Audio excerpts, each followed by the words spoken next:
Hello beautiful people, and as you may have guessed from the title in this video, I'm going to be sharing some of my tips with you on how to maintain vibrant hair like this, or a different kind.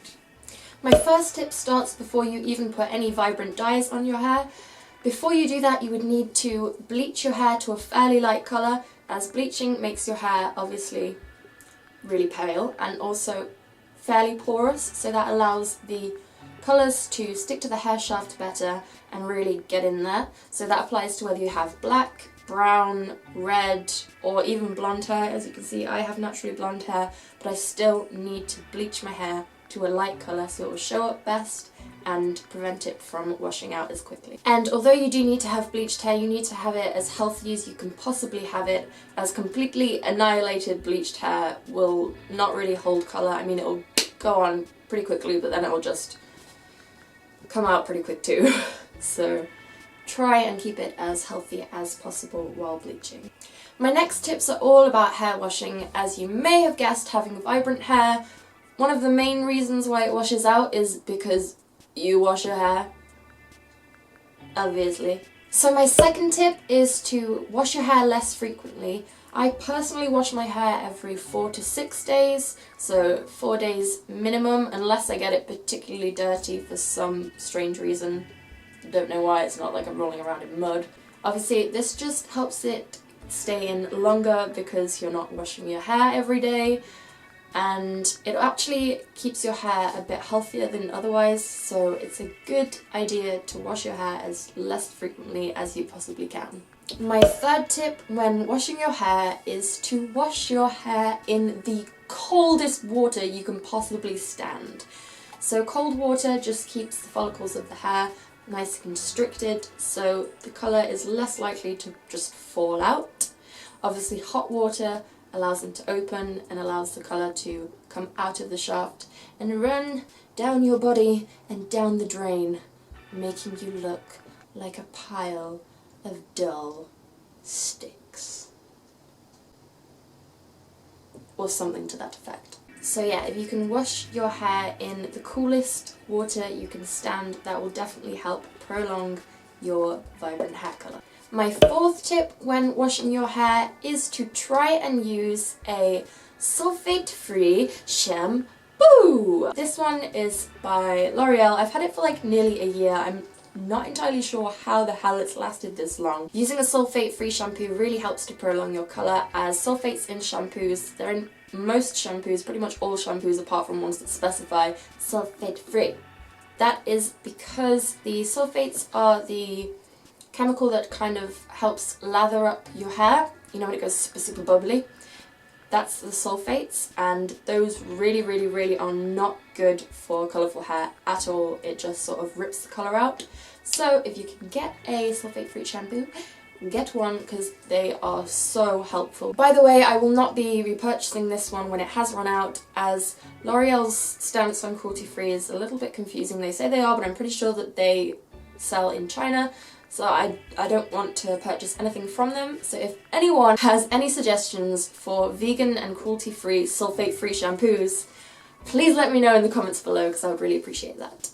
My fifth tip is to completely avoid using anti-dandruff shampoo at all costs.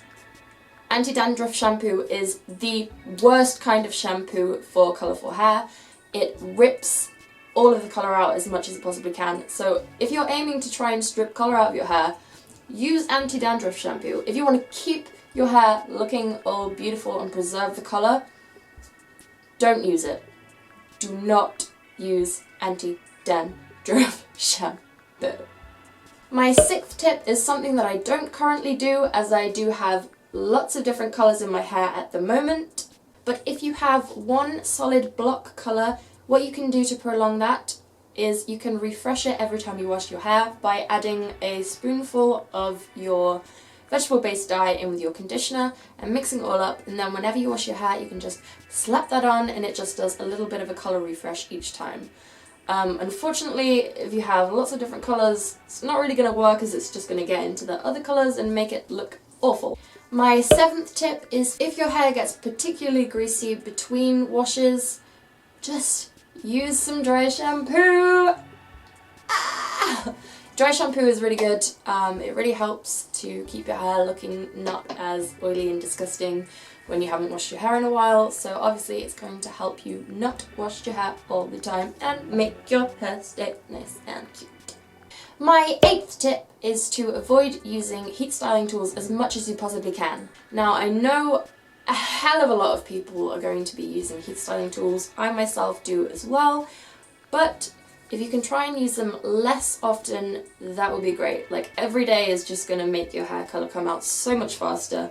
So I tend to only use it like once, maybe twice a week. Again, it's to do with the heat of the styling tools that really doesn't help the colour out. It makes it go a lot duller, a lot faster, and just, it's bad for your hair as well. So if you could avoid using heat styling tools, or at least use them less often.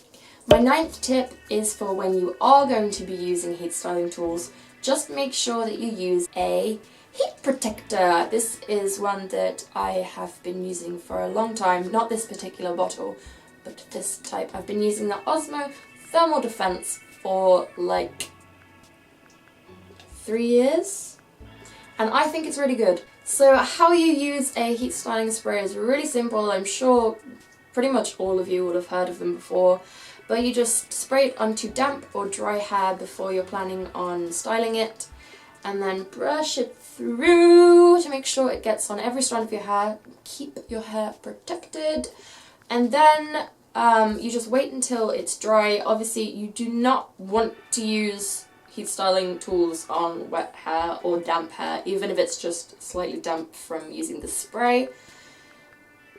Don't use the tools until your hair is completely dry. And then once your hair is dry, you just use the curlers, straighteners, wavers, crimpers, whatever it is, and you are good to go. And finally, my 10th tip is to avoid really hot direct sunlight and swimming in chlorine pools or the sea. Now this is great for me because I live in the UK, in England, where there is no fucking sun, so I'm good.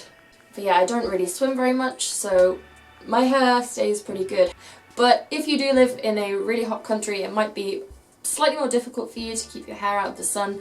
Maybe like wrap it up or wear a hat, just to try and avoid getting all the UV rays on your hair, making it all chilly. When I've been on holiday in particularly hot countries like Spain or Greece or even Thailand, all of those things have completely ripped the colour out of my hair in a few days. So if you live in a hot country, that would be something to consider, as it might not be worth it. It will probably cost a fortune to keep it really vibrant. So yes. So those are all the things that I can currently think of for maintaining and preserving vibrant hair. If you can think of anything else whatsoever, please let me and everyone else know in the comments below. And that is all for today. And I'll see you soon.